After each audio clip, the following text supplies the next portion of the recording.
Coming up next on BG24 News. A group in Wood County is doing its part to help out senior citizens. Find out how you can get involved. And changes are coming to student employment at Bowling Green State University. Find out if you'll be affected. Also, it was a big weekend for Falcon sports with 3 teams making it to the playoffs. Find out who got the win. Plus, a look at your Black Swamp weather forecast. Welcome to your campus and community connection. Wood County's live local news starts right now. This is BG24 News, live at 5:30. Good evening, everyone, and thank you for joining us tonight. I'm Lucas Stahl. And I'm Megan Gallagher. Our top story tonight. On March 20th, the Wood County Committee on Aging is participating in the National March for Meals. The event is to bring awareness to senior hunger in Wood County. During this event, elected officials are invited to gather at designated locations and pick up prepared meals. They are then given a route and will personally deliver the meals either on their own or with a regular Meals on Wheels volunteer. With the recent poor economic conditions, senior hunger is an increasing phenomenon. The goal of the event is to get our elected officials to realize that seniors continually can go hungry. They save their money for their medications or other needs, paying the rent, and the last thing that they take care of is their nutrition. So this is a process of allowing them to see that individuals can go hungry, and we're trying to stave that off. The Wood County Commission on Aging has participated in Mayors for Meals for several years and has had great participation by local elected officials. Met says that the Wood County Meals on Wheels program delivers over 700 meals each day. Students often choose campus jobs due to its convenience and opportunity to work with close friends. More than 4,000 Bowling Green State University students work on campus. Student Employment Services will be limiting to a 28-hour work week. One off-campus employee believes the restriction on hours is beneficial. I do think that limiting BGSU students to 28 hours a week will help them with their studies. I think it'll also help a lot of people looking for jobs. It'll give them more opportunities and more hours they can work. And sticking with changes, Bowling Green State University may become a smoke-free campus. A ban on smoking was recommended by the Ohio Board for Regents for all college campuses last summer. BGSU has responded to this recommendation and has created a committee to review the new smoking policy. The committee is currently debating on whether it will outright smoking on campus or create designated smoking areas. The proposal is expected to be submitted to President Mary Ellen Mazie by the end of the summer. 7 Ohio campuses have already enacted policies banning smoking on campus, including Miami University and the Health Sciences campus at the University of Toledo. And now Lacey Hagan joins us with a first look at our Black Swamp weather. Lacey? Thanks, Lucas. And for all of you that were lucky enough to go on spring break last week, you can definitely feel the difference in temperatures here in Ohio. It is bitter cold. But fortunately, we will have a warm up this weekend. So stay tuned for my forecast to take a look at just how warm we'll get. Thank you, Lacey. Coming up next. A new crime lab is coming to Bowling Green State University. Find out how this addition will affect the campus and the community. We've got an update on the crash that took the lives of 6 Northeast Ohio teenagers. Plus, a look at your Black Swamp weather forecast and BG24 Sports. Stay with us. The City of Bowling Green will begin construction on a new crime lab this summer.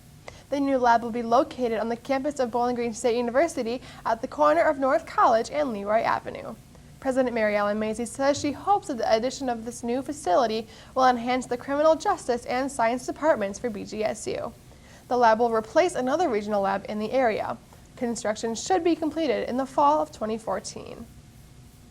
The Ohio State Highway Patrol is releasing more details about the Sunday morning crash that killed 6 teens and injured 2 others. Reports say the owner of the vehicle involved reported the car stolen on Monday. Natalie Djokovic spoke with the family and friends of the victim. I just can't believe that's my son that's gone like that. It hurts. He's my only son, so we're gonna miss him a lot.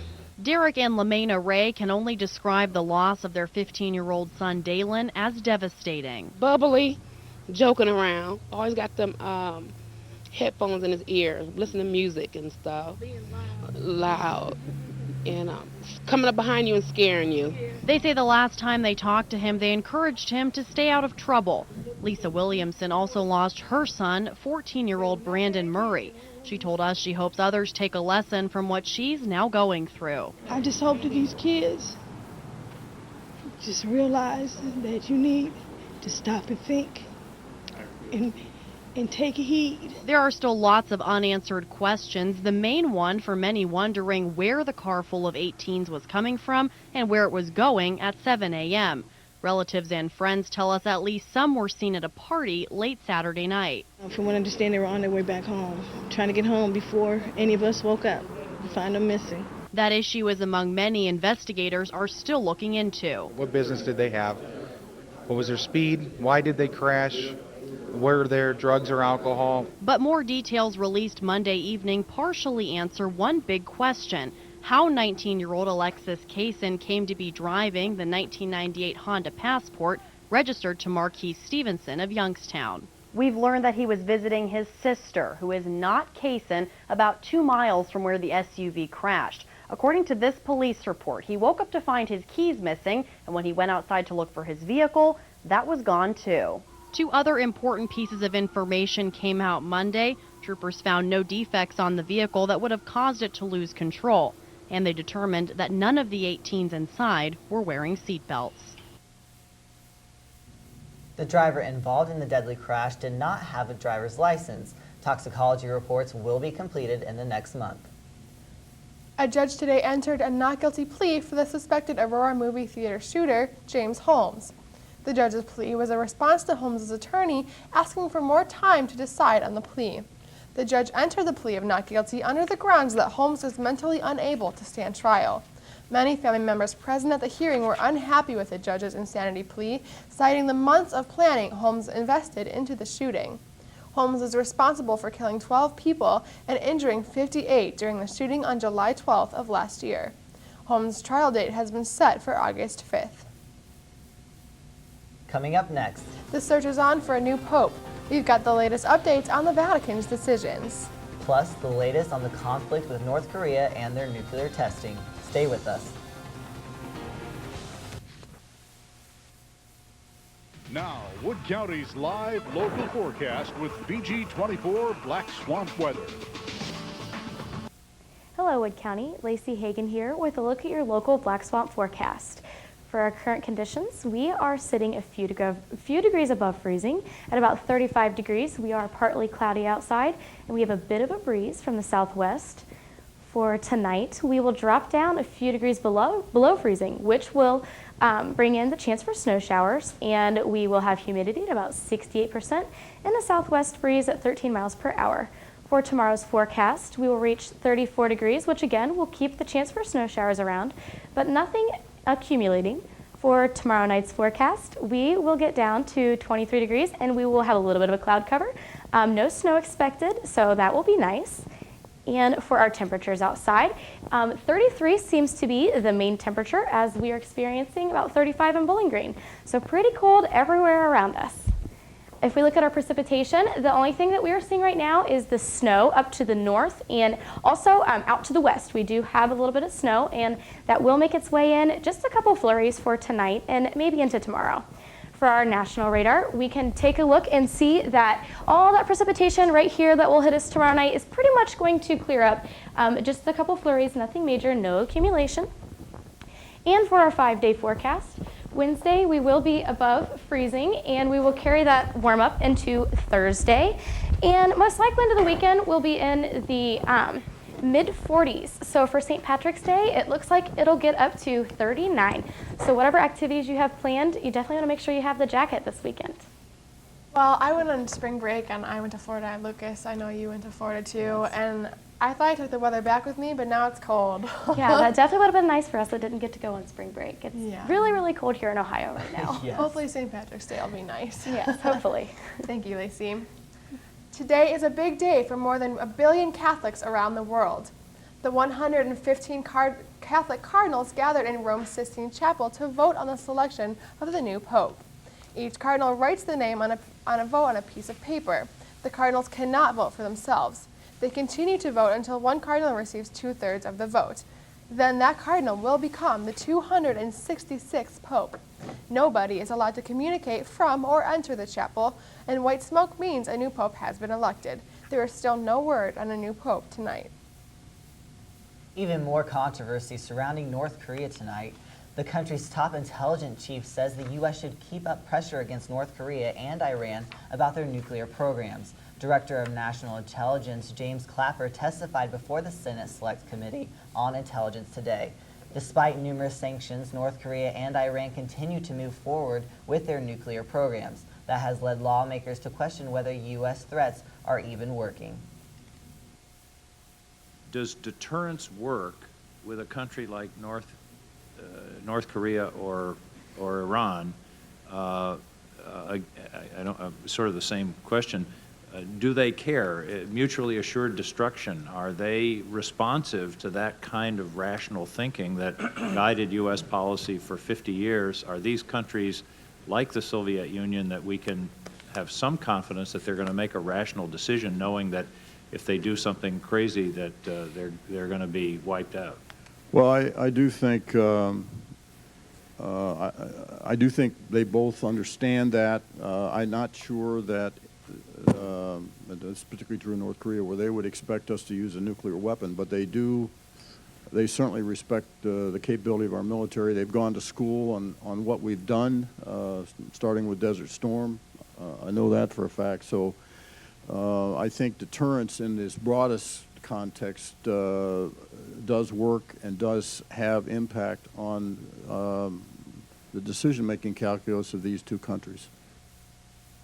Clapper says Iran has the technical capability to make nuclear weapons, but he does not know if Iran will decide to produce any. A New York State judge has put a halt on New York City's planned ban on the sale of large sugary drinks. The proposed ban was aimed at reducing the city's high obesity and overweight population. Opponents of the ban have claimed that the policy would have a negative effect on small businesses and that the government would be overstepping its bounds. New York City Mayor Michael Bloomberg has appealed the court's decision. With so many people contracting diabetes and heart disease, with so many children who are overweight and obese, with so many poor neighborhoods suffering the worst of this epidemic, we believe it is reasonable and responsible to draw a line, and that is what the Board of Health has done. As a matter of fact, it would be irresponsible not to try to do everything we can to save lives. There is no date set for the appeal hearing. And now Thomas James joins us for a first look at BG24 Sports. Thomas. Coming up next, highlights from men's and women's basketball. Also a look ahead of what's coming up next in Falcon Sports. Also your pizza players of the week. All that and more coming up next on BG24 Sports. It's un-Falcon believable coverage that you won't get anywhere else. This is BG24 Sports. Welcome to BG24 Sports. I'm Thomas James. BG Women's Basketball hosted Kent State for their final game of the regular season. Early in the first half, Danielle Havey to Kristen Steffens for three. On the hard drive to the basket, here is Steffen with the easy lay-in. Forward, Alexis Rogers takes it straight to the cup with another easy lay-in for BG. Rogers, she comes right back with a quick mid-range pull-up for an easy two. The second half is underway. Bailey Carringduff hits a three, contested. And here's another three from Bailey. She's on fire in the second half. Right here, she follows the loose ball and an open, easy jumper. She goes on to score 13 points for the game. BG goes on to win, 76-35. Over to men's hoops. Last night was the first round of MAC tournament play, and BG hosted Miami of Ohio. Coming out, BG's Chauncey's Orr to Luke Cross for three to tie the game up early. Or over to Calhoun on this backdoor alley-oop, ignited the Falcons, puts BG up 16-10. Now Miami with the ball. They respond with a three by Josh Sewell. Falcons up by three. Here's Jordan Crawford On the easy no-look pass to Rashawn Holmes, and he throws it down. Miami's John Harris ties the game with his 4th three of this half. Here's Austin Calhoun with the cross-court pass to Luke Cross, and he hits a 3. The Falcons now dominating the second half. Here's Miami of Ohio with another 3. 6.5 minutes into the second half, the Falcons finally score on a 3 from Luke Cross. BG looking for some life on another backdoor alley-oop to Austin Calhoun. Next possession, BG gets it, and here's a 3 from Jordan Crawford. Here's Miami with another 3. There's how the night pretty much went. On the defensive end, BG could not contain the 3. As you see here, BG goes on to lose their 2nd year in a row in the first round of MAC tournament. At home, here's Coach Orr's explanation of why they couldn't get things done. You know, we shot 24 threes, which is a lot of threes for us. And they had some runs. Second half, we went, I think, 6.5 minutes without scoring. And at the end, we cut it to 2 with 7 minutes to go, and they hit some big shots. So, you know, it's unfortunate, but, you know, again, at the end of the day, the game is won or lost on the court. So. Now over to ice hockey. The Falcons traveled up to Lake Superior State for the first round of the CCHA tournament. BG fell short to the Lakers as they were shut out 2-0, putting them down 1-0 in the series. The Falcons tied up the series the next game as they defeated Lake Superior 6-3. Sunday night's matchup with the Lakers was crucial, as the winner will move on to the second round of the playoffs. The Falcons made a statement with their 7-0 victory. Dan DeSalvo led the Falcons, scoring 2 goals. Goalie Andrew Hammond stopped all 23 shots that came his way, making his 7th collegiate shutout. BG advances to the second round of the CCHA tournament. The Falcons will travel to Notre Dame to play the best of 3 against the Fighting Irish. BG is 1-3 this season, looking to change things around in the playoffs. BGSU Athletic named the Pizza Hut Players of the Week. Ryan Carpenter of the hockey team earned the title as he scored 5 points this past weekend when the team traveled to Lake Superior State for the first round of the CCHA playoffs. Shelby Wilson of the golf team was also named Player of the Week as she earned the 4th lowest 36-hole total in BGSU history. Wilson helped the Falcons earn 5th place of 17 teams in the Rio Verde Intercollegiate Meet. And now a look ahead of what's coming up next in Falcon sports tomorrow night. Women's basketball travels to Cleveland tomorrow afternoon for the second round for the MAC tournament. The Falcons will face Western Michigan at 12 p.m. And this just in, BG baseball has been canceled for tomorrow. The team was scheduled to host Malone State University. That's all for BG24 Sports. I'm Thomas James. We'll be right back. Volunteers helping cats become more social. Reporter Jacqueline Gideon joins us live in the studio with more on pet adoption. Jacqueline? Thanks, Lucas. Friendly cats are more likely to get adopted. One volunteer has made it her goal to help these cats be more adoptable. After her cat passed away, Janice Harris wanted to be around cats again. Now Harris comes to the Wood County Humane Society every week to give each cat individual attention. She says this helps cats learn to be more comfortable around people. They need a person to come and adopt them and take them home. But in the meantime, they need the affection. Harris tries to help the new cats adjust and gives special attention to the older cats. There are about 15 cats in the cat room today, but in the past there have been as many as 50. The adoption rates at the Wood County Humane Society are higher than they have been in the past few years. The Humane Society will generally receive a large number of cats in the springtime, but for now, their outtake of cats is more than their intake. Staff member Ariana Sherrod says she notices the difference in the cats' behaviors. When our volunteers come in and spend time with them, get to learn them, and they help us with the extra step in getting to know their personalities a little bit more. Sherrod says volunteers are a big help to the Humane Society. Volunteers at the Humane Society can clean cages, groom, and foster the animals. Back to you guys at the desk. Thanks, Jacqueline. And now let's get a last look at our Black Swamp weather forecast with Lacey Hagan. Lacey. Thank you. For the final look, you can definitely tell this weekend that it's going to be a little cooler. So for any activities that you do have planned, you're definitely going to need to carry the jacket along. We will be reaching above freezing. Friday looks like it'll be our warmest day, topping at about 49 degrees. But Saturday into Sunday, we will get down closer to the high 30s and lower 40s. So like I said, just make sure you bring that jacket out. And it looks like it will be nice, though, as there won't be any precipitation for Saturday and Sunday. So St. Patty's Day looks like it'll be fairly well for this time of the year. That's good. It just seems like such a different time of year than last year. Like it's hard to believe that it was getting so sunny at this point last year. I think people were getting sunburns at this time of the year last year, and now we're wearing coats. So definitely a change. It's crazy. Well, sorry, go ahead. And that's it for BG24 News. For Megan Gallagher, Lacey Hagan, and Thomas James, I'm Lucas Stahl. Be sure to join us tomorrow night for a special edition of BG24 Sports. Good evening and good night, everyone.